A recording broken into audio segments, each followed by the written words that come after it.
জামাতের মতো বিএনপিরও নিবন্ধন বাতিল করতে হবে যাতে তারা এদেশে রাজনীতি করতে না পারে। আমরা বিএনপি রাজনীতি বাংলার মাটিতে নিষিদ্ধ দাবি করছি। বিএনপি জামাতের বাংলাদেশে রাজনীতি করার অধিকার নাই। এটা আজকে যুবলীগের দাবি, কিন্তু আমরা মনে করি সারা বাংলাদেশের যুব সমাজ, ছাত্র সমাজের একই দাবি। জিয়াউর রহমানের বিচার না হলে আমাদের প্রকৃতপক্ষে বাংলাদেশ কলঙ্ক মুক্ত হবে না। এই দাবিগুলি আসছে, আমার মনে হয় এগুলি সবই যৌক্তিক দাবি। আমরা এগুলি পরীক্ষা নিরীক্ষা করি, আমরা ব্যবস্থা। এই দণ্ডপ্রাপ্ত আসামি তারেক রহমানকে বাংলাদেশে ফিরিয়ে এনে যে রায় হয়েছে বাংলার মাটিতে, সেই রায় কার্যকর করার দাবি নিয়ে আমরা এখানে এসেছি। একই সাথে যে সংগঠনটির জন্যই সন্ত্রাসের মধ্য দিয়ে, বন্দুকের নলের মধ্য দিয়ে, যে সংগঠনটির প্রত্যেকটি পদক্ষেপই দেশ বিরোধী, মানব বিরোধী, যে সংগঠনটির কাজের সন্ত্রাসী কর্মকাণ্ড করা, দেশকে ধ্বংস করে দেওয়া, যে সংগঠনটির যুদ্ধ অপরাধীদেরকে সাথে নিয়ে এই বাংলাদেশের মুক্তিযুদ্ধের চেতনাকে তারা লুণ্ঠিত করেছিলেন, লাল সবুজের পতাকা তুলে দিয়েছিলেন সেই পরাজিত শক্তি নিজামী এবং মুজাহিদের গাড়িতে। সঙ্গত কারণে বাংলার মানুষ মনে করে এই বিএনপি জামাত যতদিন বাংলার মাটিতে রাজনীতিতে থাকবে, ততদিন বাংলাদেশের অগ্রগতিকে দাবি রাখার ষড়যন্ত্র চলতে থাকবে। এই ষড়যন্ত্রের হাত থেকে রক্ষা করার জন্য বাংলার ভবিষ্যৎ প্রজন্ম বঙ্গবন্ধুর কন্যার হাত ধরে ডিজিটাল বাংলাদেশ পেয়েছেন, এখন বাংলাদেশের ভবিষ্যৎ প্রজন্ম স্মার্ট বাংলাদেশের স্বপ্ন দেখছেন। সেই জায়গা থেকে বাংলাদেশকে তারা ধ্বংস করার চক্রান্ত চলছেন। তাই আমাদের যুব সমাজের একটাই দাবি, আমরা এখানে এসেছি আমাদের প্রিয় চেয়ারম্যান শেখ ফজল ইসলাম পরশের নেতৃত্বে যুবলীগের পক্ষ থেকে। এটা আজকে যুবলীগের দাবি, কিন্তু আমরা মনে করি সারা বাংলাদেশের যুব সমাজ, ছাত্র সমাজের একই দাবি যে বিএনপি একটি সন্ত্রাসী জঙ্গি সংগঠন, যাকে কানাডার ফেডারেল আদালতও 5 বারবার একই কথা বলেছেন, বাংলাদেশে একটি জঙ্গি সংগঠন আছে, সন্ত্রাসী সংগঠন, সেটা হলো বিএনপি। আমরা বিএনপি রাজনীতি বাংলার মাটিতে নিষিদ্ধ দাবি করছি। যতদিন পর্যন্ত বাংলাদেশের রাজনীতিতে বিএনপি মাঠে বিচরণ করবে, ততদিনই বাংলাদেশের বিরুদ্ধে ষড়যন্ত্র চলবে। এই ষড়যন্ত্রের হাত থেকে দেশকে, জাতিকে রক্ষার জন্য আমাদের পবিত্র দায়িত্ব মনে করি আমরা আজকে মাননীয় স্বরাষ্ট্রমন্ত্রী মহোদয়ের কাছে এসেছি। আমাদের দাবি অত্যন্ত পরিষ্কার এবং ক্লিয়ার দাবি।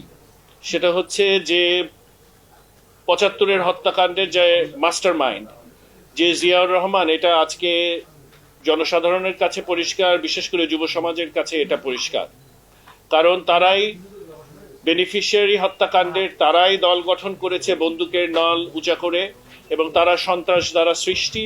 এবং এই সংগঠন বাংলাদেশের জনগণের উপর যেই অত্যাচার নির্যাতন করেছে 75 পরবর্তী এবং সেই 71-এর আদলে, যেভাবে তারা সন্ত্রাস, হামলা, নির্যাতন, খুন, রাহাজানি এগুলো করেছে এই দেশে, আমরা নৈতিকভাবে মনে করি যে বিএনপি জামাতের বাংলাদেশে রাজনীতি করার অধিকার নাই, রাইট নাই। এবং দ্বিতীয়ত, আমরা যে কারণে স্বরাষ্ট্র মন্ত্রণালয় প্রাসঙ্গিক, সেটা হচ্ছে আমরা চাই যে আমাদের দাবি যে জিয়াউর রহমানের মরণোত্তর বিচার আজকে যুব সমাজের, বাংলাদেশের সকল যুব প্রগতিশীল এবং অসাম্প্রদায়িক যারা একটা উন্নত মর্যাদাশীল বাংলাদেশ বিনির্মাণের ক্ষেত্রে সংগ্রাম করে যাচ্ছে, সেই সকল নাগরিকেরই প্রত্যাশা যে জিয়াউর রহমানের বিচার না হলে আমাদের প্রকৃতপক্ষে বাংলাদেশ কলঙ্ক মুক্ত হবে না। তাই জিয়াউর রহমানের মরণোত্তর বিচার আজকে সময়ের দাবি এবং একটা ন্যায্য দাবি বলে আমরা মনে করি, এবং এই দাবি উপস্থাপন করার জন্য আজকে আমরা এসেছি। আমরা চাই যে বিএনপি জামাত, যে কারণে আমরা নির্বাচন কমিশনেও যাব, বিএনপি জামাতের নিবন্ধন বাতিল করতে হবে এবং জামাতের মতো বিএনপিরও নিবন্ধন বাতিল করতে হবে যাতে তারা এদেশে রাজনীতি করতে না পারে, এবং বিদেশে যারা পলাতক খুনিরা আছে বিভিন্ন দেশে, তাদেরকে ফিরিয়ে এনে বিচারের আওতায় দাঁড় করালেই, এবং তাহলেই আমাদের আসলে যেই প্রগতি, প্রকৃতপক্ষে যেই উন্নয়ন এবং মূল্যবোধের যেই উৎকর্ষ সাধন, এইগুলো পরিপূর্ণতা লাভ করবে। আমরা একটা সভ্য সিভিলাইজড কান্ট্রি হিসাবে বিশ্ব দরবারে আজকে মাননীয় প্রধানমন্ত্রী আমাদেরকে মর্যাদা দিয়েছে, আমাদের নাম দিয়েছে, সেই নাম ধারাবাহিকতা আগামী প্রজন্ম টেনে নিয়ে যাবে, এই প্রত্যাশা আমরা ব্যক্ত করছি আজকের এই কার্যকলাপের মাধ্যমে। আমরা মনে করি আইন অনুযায়ী যে ব্যবস্থা স্বরাষ্ট্র মন্ত্রণালয় থেকে করার দরকার, সেটা আমরা করব। আমরা সমস্ত ঘটনাই জানি। ইতিমধ্যে তারেক জিয়া এবং তার স্ত্রীর নামে তারা অভিযুক্ত হয়েছেন, আদালত দ্বারা তারা দণ্ডিত হয়েছেন।